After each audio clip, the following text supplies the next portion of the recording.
In the year 1985, tragedy befalls a family, leading to their separation due to an enigmatic and peculiar occurrence in a farmhouse.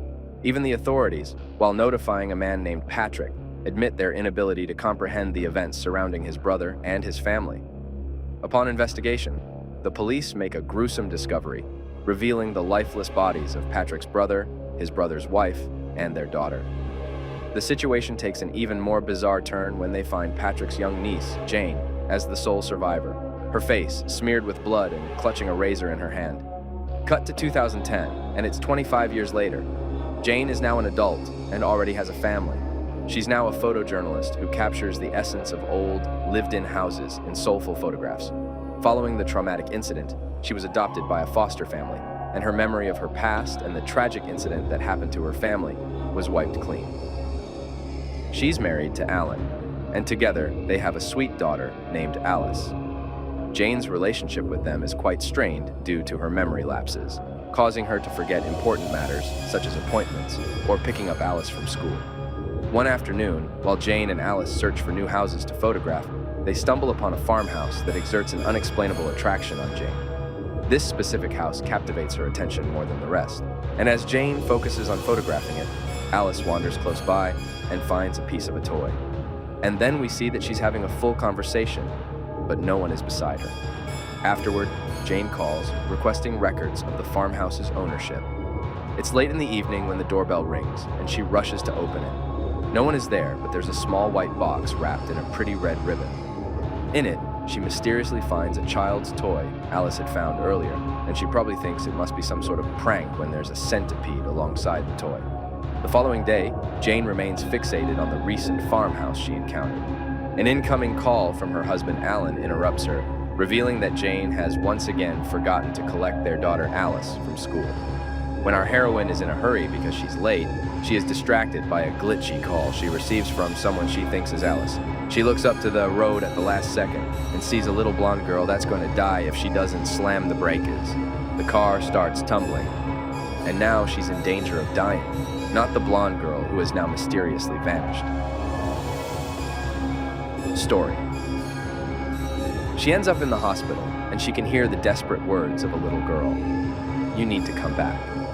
When she opens her eyes, she sees a strange man, except we've seen him before. He's her husband Alan, but she doesn't remember him or their daughter. A doctor clarifies to Alan that the accident has aggravated a severe older injury that has made her amnesia worse. In the meantime, Jane is approached by Liam, a psychiatrist who will assist her in addressing her memory problems through a range of exercises. Surprisingly, after the brain injury, Jane's recollection process starts with the remembrance of her maiden name, which she hadn't known before. Sometime later, Jane wanders along the hospital corridor when she suddenly encounters the same girl she saw just before the accident. Jane anxiously attempts to interact with her, but her focus abruptly shifts back to reality when Alan calls her. He informs Jane that he will be taking Alice home, and this time, Jane is starting to recognize their faces. She stays in the hospital for the night and continues her memory improvement sessions with Dr. Liam. Later that night, after the therapy session with Liam, Jane gets another package with a red ribbon delivered right to the door of her hospital room. In it is a music box dancer and a photo from 1985 of the farmhouse she recently photographed. Once more, she ponders what to do about all this. That same night, at home, Alan also hears the bell ring and finds an envelope with some important paperwork outside. The following day, Alan brings those papers to Jane, along with some momentous news. It is revealed that the house she was drawn to actually belongs to her and is her childhood home. Her uncle, Patrick, has been taking care of it all this time. Jane has no recollection of requesting this paperwork, nor has she met her Uncle Patrick since her family's tragedy. But she sees this as an opportunity, and Liam agrees that a visit may help her push out those old memories. To help make up her mind, she calls her newly found, long-lost uncle, Patrick, and asks if it's okay if she pays a visit. He sounds very welcoming, albeit overwhelmed and confused at first. While en route to the farmhouse where the gruesome massacre took place, Jane once more catches sight of the enigmatic girl she previously encountered. Once she gets to her uncle's place, her uncle, Patrick, welcomes her and finally opens up that her family tragically passed away in the very house in 1985. She asks her uncle exactly what happened, and he says only she knows what happened that night. Curious to know more, she and her family pack up to the farmhouse for a brief stay. When they reach Jane's farmhouse, which is close to her uncle's home, Alan and Alice go off to explore the house, while Jane goes out back to see more of the house. In the fields, Jane senses a presence and follows it, leading her to a captivating sight, a red balloon attached to a string. As she gets closer, she gets a better view of the string, which has a key and a welcoming note tied to it. It's as if the house itself is inviting her back home. On the coming day, the family decides to explore the nearby countryside. Alan and Alice head to a maze, while Jane opts to visit a charming vintage shop. While there, a clerk named Jennifer hands her a newspaper that contains gruesome information. The town believes that Jane snapped and killed her whole family in her farmhouse in 1985. Just as she processes this, she gets a phone call from Liam, who claims she had an appointment with him. But something doesn't feel quite right, and at that moment she suddenly sees Liam in the same shop. She proceeds to ask where he is, and he says, "My office," which just raises her suspicions further. She then runs after him, only to find him mysteriously vanishing inside the maze. The experience. Shaken by the experience, Jane rushes back to the car, where another surprise awaits her. The same white package wrapped with a red ribbon is conveniently placed in her car's front seat. Upon opening it, she discovers a half picture of her childhood, with her little sister and a blurred image of a young lady. The picture bears her family's name, leaving Jane even more puzzled. Back home, during the night, Jane's in bed but gets woken up by Alice, and an unsettling scene awaits them. She hears voices, and Alice leads her to a bedroom where she sees a little girl sitting on the bed with her mother, talking about a music box. All of a sudden, Alice says she isn't here, and then Jane sees the little girl holding a hammer and the young lady with the blurred face turned towards her. She also encounters her younger self, while she has a blade in her hand that appears out of nowhere. As she runs back to her bedroom and tries to wake Alan up, the little girl appears from under the bed, saying Jane has come to find them. As she hides in the wardrobe, the little girl appears and has her hands wrapped around her neck. A fight ensues with Jane coming out on top, now choking the girl. Just then, she finds herself in Alice's bedroom and just snaps out of the dream when Alice wakes up and asks what she's doing. Jane tells her to go back to bed and leaves the room on the verge of panicking. When she gets back to her bedroom, Alan is still asleep and there's nothing under the bed, but she finds the Jack toy again on the floor. The next day, she urgently talks to Patrick, seeking answers about her family's tragic demise. Patrick explains that his brother had been drunk with a bit of a temper, but he worked hard and never hurt his family. However, Patrick reveals that Jane alone holds the truth, but her memory is clouded due to a past head injury. During breakfast, Alice casually apologizes to Jane, attributing her sleep disturbances to her spirit friend, Susie. But before Jane can ask her what she means, Alan comes over. Later, when Alan takes Alice out for fun, Jane decides to use the key she found with the red balloon to unlock the mysterious door she saw the previous night. Behind the door, she comes across a locket fairy box and a picture of her younger self with the little girl she now believes is Susie, her sister. While observing the picture, she sees Susie sneaking into the cottage, so Jane follows her in an attempt to uncover the truth behind her unsettling experiences. The search for Susie has led her to find some interesting items, a pocket knife, an inhaler, and what looks to be a key to a music box. Jane then hears a little girl's voice right before Susie appears, warning Jane of an approaching monster and urging her to hide under the chair house. Meanwhile, with Alan, Alice discloses that a kind lady from her dreams taught her a fairy song and told her Jane may hurt her, but Alice doesn't believe it. Alice explains that Jane isn't the actual danger, rather the monster in the bedroom is. Back to Jane. As she tries to get out, she gets caught up in the sheets, which now appear far bigger than they were.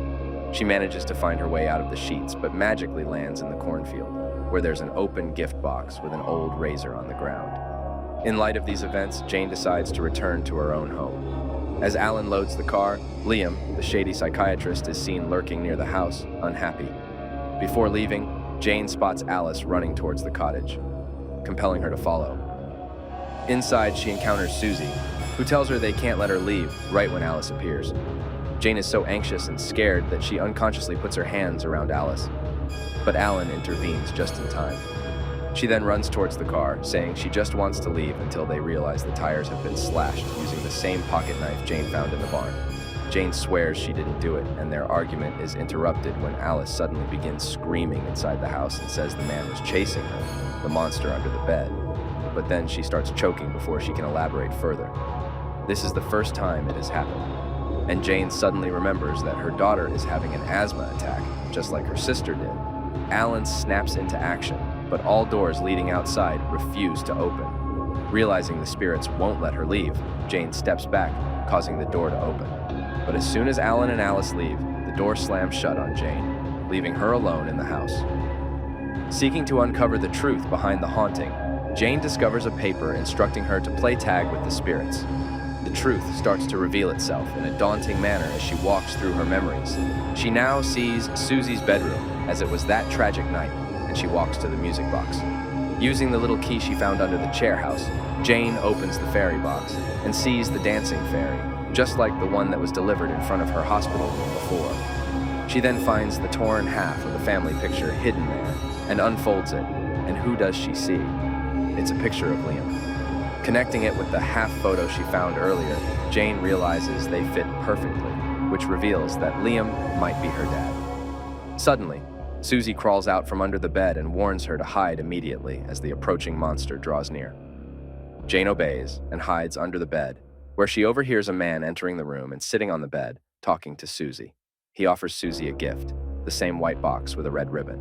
Startled, Jane rushes out of the room without seeing the man's face. Outside the room, she encounters Liam, who reassures her that he is not the monster. Both Liam and Jane look into the bedroom, and to her astonishment, she discovers that the monster is none other than Patrick. Jane finds herself once again under the bed, but this time, a younger version of herself is hiding there, seeking refuge from Patrick. It was a typical night. Jane and Susie were home alone when Patrick, who regularly babysat them, decided to take advantage of the situation and touch young Susie inappropriately. Just as the situation escalates, their parents, Liam and Jennifer, arrive on the scene. Liam, in a drunken state, slumps on the sofa downstairs. In the chaos, Susie screams, drawing Jennifer's attention, who rushes in with a hammer in hand. And so, Jennifer caught Patrick in the act. However, his resistance to letting Jennifer call Liam results in a violent confrontation. The aftermath. Patrick wrests the hammer from Jennifer and tragically kills the mother. Seeing this as her moment to escape from under the bed, Jane runs out to the bathroom, and Patrick follows close by. We see her standing in the bathtub, holding a razor behind her. As Patrick reaches out, she slashes him with it, while Liam just awakens. It is at this point that Jane collides with Liam on the staircase, and they end up both tumbling down the stairs with Jane on top of them. The fall brings Liam a sudden demise, while Jane bears a head injury that erases her memory of the recent events. Susie was still in her bedroom after an asthma attack, but her inhaler was too far gone to reach it. When Patrick sees Jane and his brother at the bottom of the stairs bleeding, he returns to Susie's room, only to find her dead. Being an opportunist, he picks up the hammer, wipes it down, and places it in Liam's hands, then heads back to his house, where the police meet him and tell him the tragic news. As Jane regains consciousness, she finds herself covered in Liam's blood, clutching the blade in shock and horror. Now we know that Liam is not real. He is a ghost that no one else can see. Previous scenes that showed Jennifer, Jane's mother, as a worker at a vintage shop, and Liam in the hospital didn't exist. It was all a bid to bring her home, where she could set her family free. When everything clears in front of her eyes, Alan approaches Jane, informing her that Alice is now safe, having been with Patrick before he arrived to retrieve her. Given what she just remembered, she runs to Patrick's house as Alice might be in danger.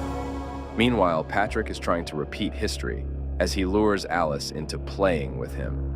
Patrick asks who they are, and she says no one. Just as Patrick is about to molest Alice, Jane and Alan arrive. The sudden appearance of Jane and Alan forces Patrick to confront the truth he's been hiding. He immediately grabs a firearm and takes Alice to the barn. The ending. Luckily, Jane appears and strikes Patrick from behind with a shovel. Moments later, Patrick wakes up in Susie's room with his hands tied, and Jane leaves him there with the door locked, so the ghosts can finally have their revenge. Patrick begs forgiveness from the spirits of Susie, Liam, and Jennifer, but there is no apology for him.